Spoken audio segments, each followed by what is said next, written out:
On a dead moon, where nothing should live, a weary mechanic stares through the glass and sees the impossible. A draconic woman, abandoned in her wedding robes, left to die because she was called too old for love. In that instant, one reckless decision will change not only their fates, but the course of countless lives across the stars. If you are new to the channel, then please subscribe to the channel and like the video, and tell us where are you watching from. Now, let's jump into the story. The wrench slipped from Rowan Mercer's hand and rang against the deck of the Wayfarer. He was not startled by the sound. What stopped his breath was outside the cracked viewport, a still figure on the ash-glass flats of Umbra 9, wrapped in a travel cloak that had lost its shine. The moon's sky was the color of old bruises, and the wind pushed pale dust in slow, bitter curls. Rowan had worked 100 dead orbits and 1,000 broken hulls. He had learned that most things fail quietly, then all at once. Umbra 9 was where broken things went when they had nothing left to give. He muttered a simple word, then tugged on his suit. The airlock shivered open. Hostile air pressed against his filters with a metallic tang. His boots sucked at frost that was not ice, but something that used to be fuel and dreams. The figure by the wrecked shuttle did not flinch. She stood like someone who had used up all her waiting and had nothing more to spend. "Hey there," Rowan said through his external speaker. "You hurt?" The woman turned. Her face held the calm shape of a cliff that had met storms and stayed. Thin lines of scales ran along her cheeks and brow. Not flashy, but deep-toned, like copper in shadow. Her eyes carried a low ember light. The draconic often had that, he'd heard. A hum of fire still humming from the world that raised them. "I require no rescue," she said. The voice carried music, even through the thin wind. "I am thinking." Rowan looked past her to the shuttle. Whoever left it here had carved out the cables like nerves. The life support was cold, long cold. His mind counted the hours.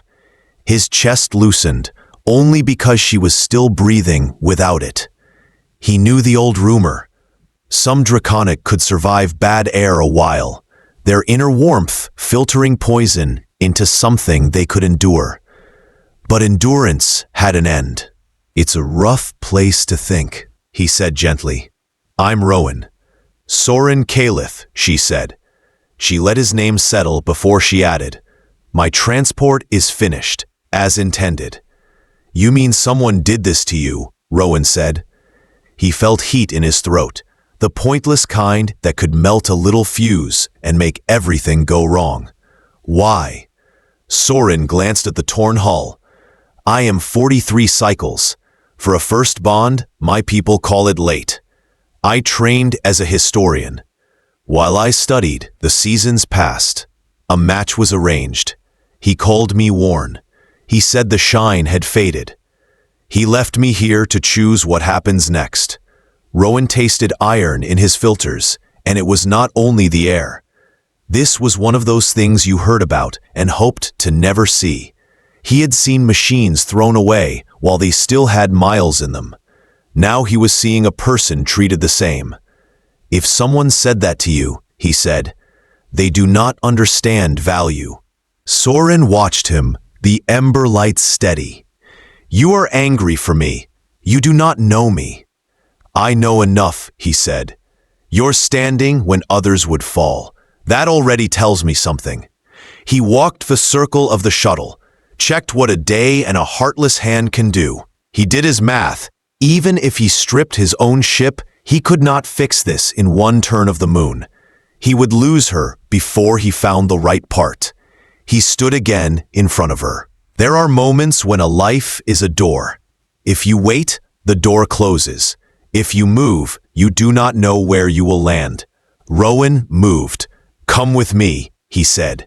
"My ship leaves in 6 hours." Soren's chin lifted, not in pride, but in caution. "And then what? I cannot return unbonded. My family would carry the shame. Stations whisper, doors close. Rowan felt an idea rise up like a spark that finds dry tinder.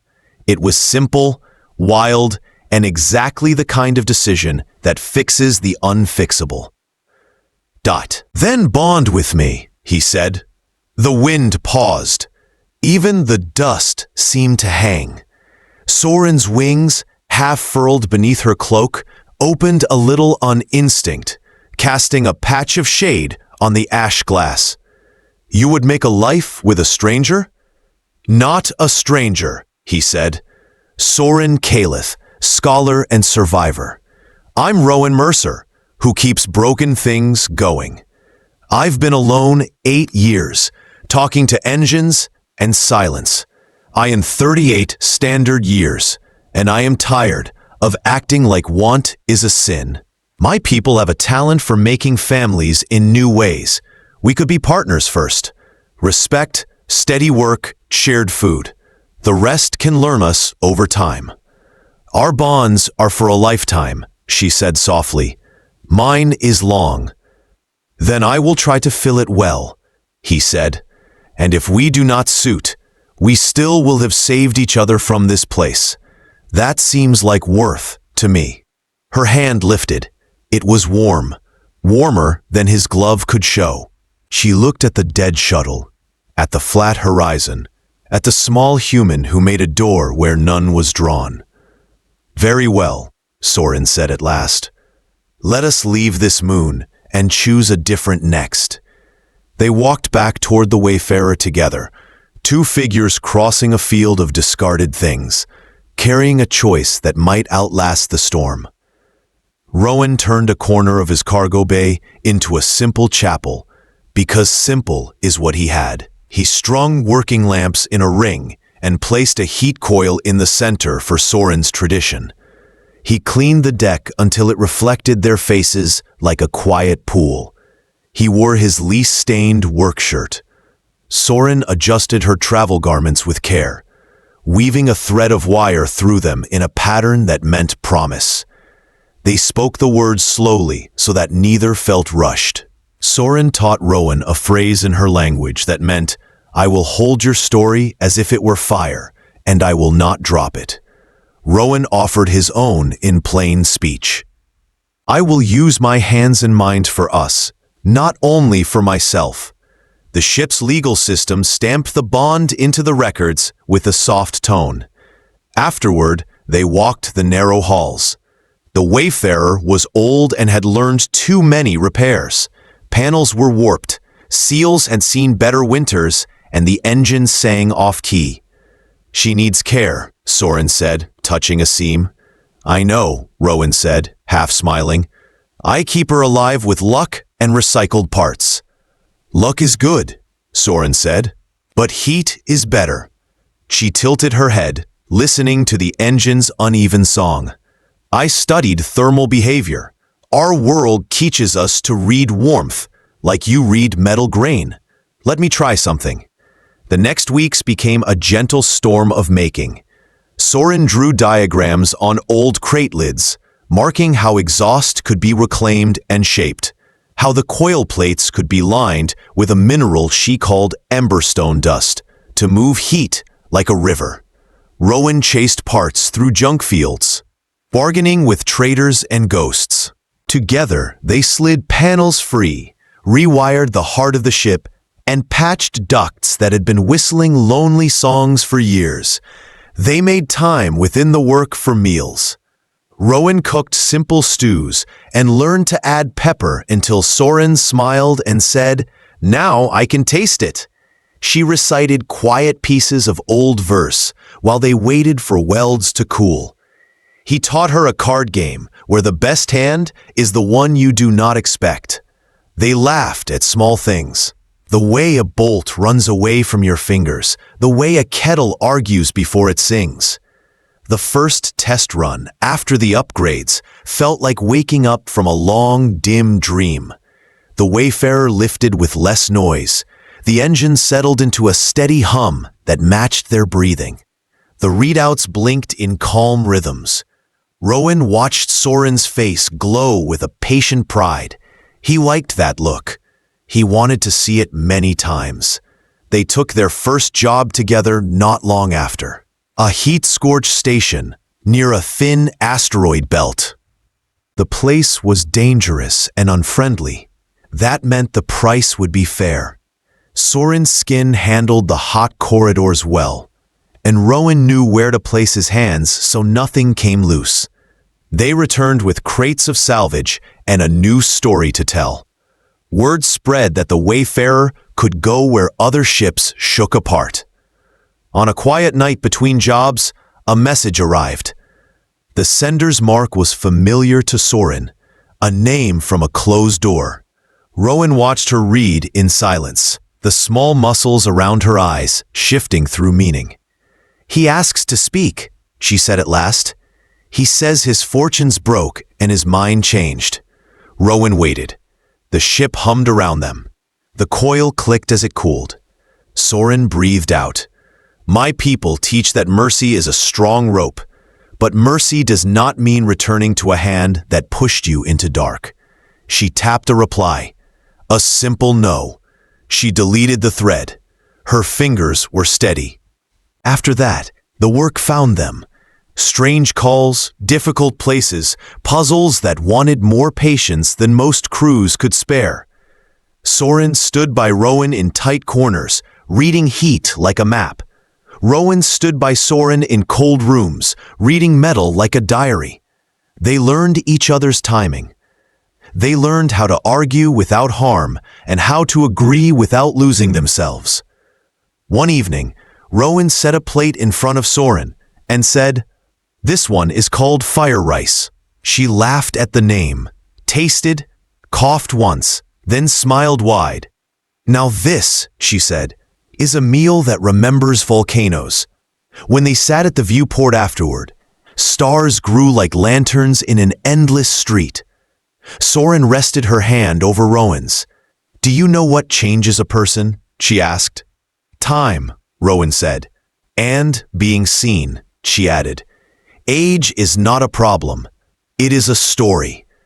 Someone told me my story was over. You told me it was turning a page." Rowan did not answer with words. He tightened his fingers around hers, and the ship moved through the dark like a thought finding its shape. They met Tamsin Yor by accident and also by fate. The market ring of Verthane Station was full of fast hands and quick voices, but under the noise there was a girl's whisper, the kind of sound you make when you do not expect to be heard. Soren stopped because she knew that sound. Tamsin was very young. Her wings folded tight, like she was trying to take up less space. She was counting coins she did not have for travel she could not afford. Her eyes were dull coals, hiding light because the world had told them not to shine. "May we sit?" Soren asked. Tamsin nodded without looking up. Rowan went to ask questions of the dockmaster, who knows everything when paid in the right way. By the time he returned, Soren had the story. A match gone wrong. Words like "too late," "not enough," and "fail." The shuttle that brought Tamsin to the station had left without her. "You know," Soren said, "there is an old saying where I am from. A thing some people call scrap is often a thing not yet understood. People are the same." Tamsin's mouth twitched. "That is not a saying I was taught." "Learn it now," Soren said. "And take this." She slid a small token across the table, a signal used by mixed-species shelters on fringe stations.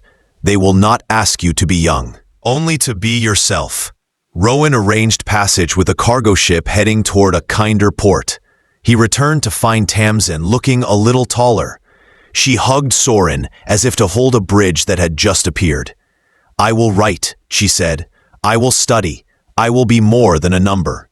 After Tamsin left, Rowan and Soren stood at the viewport and watched her freighter become a bright dot, then a memory. "Do you think it matters?" Rowan asked quietly. "One person helped. One road opened." "Oh, ripples," Soren said. A small stone can move a whole lake if given time. Work kept them moving.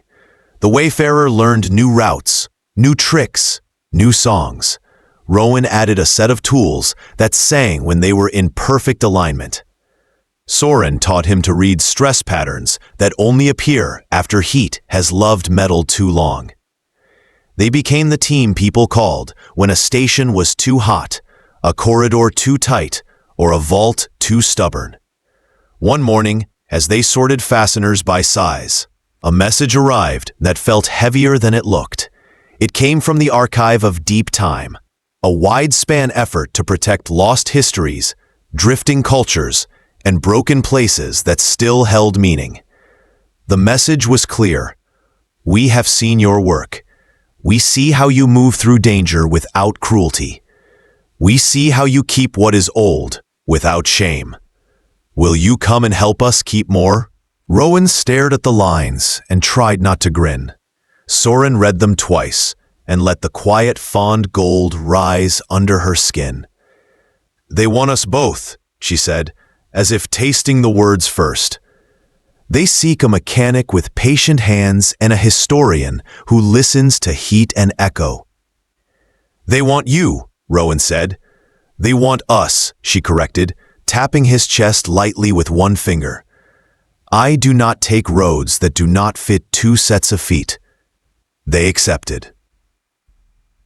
Their first mission sent them to a derelict cradle world where a colony had fallen silent generations ago. Inside an earth-sunk dome, they found rooms that had not breathed in a century. Soren read the ash marks on the walls like notes in a song. Rowan lifted panels in a careful order so that nothing broke from surprise. They cataloged what remained: books sealed tight against damp, tools that could be cleaned and used again, memories preserved in glass. They also found letters, a small bundle strapped to a pipe. The words inside were not grand, just grocery notes and requests to be kind.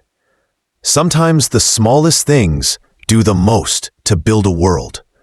Soren tucked the letters into an archive sleeve. Even this is history, she said. People living and wanting soup.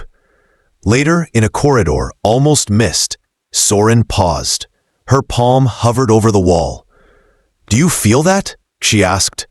Rowan touched the panel. He felt a thrum, like a heartbeat behind metal. They followed it to a sealed room.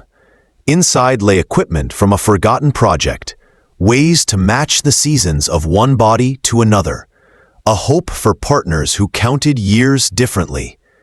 It was old, delicate, and almost gone. Almost. If we can make this safe, Soren whispered, it could heal 1,000 quiet hurts. Rowan looked at her and felt time bend. He thought of all the clocks in the world and how they never agree. He thought of walking the same road for as long as it would go. Let's try, he said. That night, in the soft hum of the ship, Soren leaned into Rowan's shoulder and said, Every time we fix a thing, the circle widens. I think that is how change works. Not all at once, but steady. Then we will keep steady, Rowan said. The wayfarer drifted between broken stars and new beginnings, carrying two people who had decided what kind of story they wanted to tell. It took months to wake the old research without breaking it. Rowan cleaned contacts with the gentleness of rain. Soren mapped heat paths and taught the machine a new breath. They added safeguards no one once thought to include. Slowly, the sleeping design opened its eyes. When the moment came, Rowan sat very still while the system aligned its rhythm with his. Soren stood beside him, her hand on the guide rail, her voice a steady string of quiet instructions. The process was not a magic leap. It was a long walk across a bridge of patient steps. At the end, Rowan felt different in ways he could not name. The nearest word was room. There was more room in his years now. How do you feel? Soren asked. Like the clock unclenched its fist, he said. Like we have time to build a garden instead of a tent. They did not rush to tell the stars. The archive insisted on long trials and clear ethics. Still, even before the work became public, their other work began to flower. Stories of abandoned partners were pushed into the light. Stations started to post notices. Leaving someone on a hostile world is not culture. It is cruelty. Rules turned into laws. Patrols checked moon dumps for life signs. Rescues were funded. Small, stubborn changes added up. 2 years later, a celebration filled the Grand Hall of Salt Harbor Station. Banners of soft fabric and recycled wire swayed in conditioned air. Couples of many kinds, older and young, winged and smooth-skinned, walked in slow circles, finding rhythm together. The council had just passed a protection act for stranded spouses, with teeth sharp enough to make would-be offenders think twice. Rowan and Soren were asked to stand near the front, which they did with shy smiles and an urge to be back in their ship. The speeches were kind, but long. The food was spicy and perfect. A young reporter approached them at last, eyes bright, voice careful. What would you say to someone told they are past their chance for love? Rowan and Soren looked at one another the way people do when they have shared many quiet rooms. Rowan spoke first. You are not a date on a calendar, he said. You are a book. If someone refuses to read, that is not proof you lack pages. Soren added, find the hands that understand your weight and your warmth. The right ones will not mind the dents. They will love the history. The next day, they left the cheers behind and set a course for Umbra 9. They did not go to revisit pain. They went with purpose.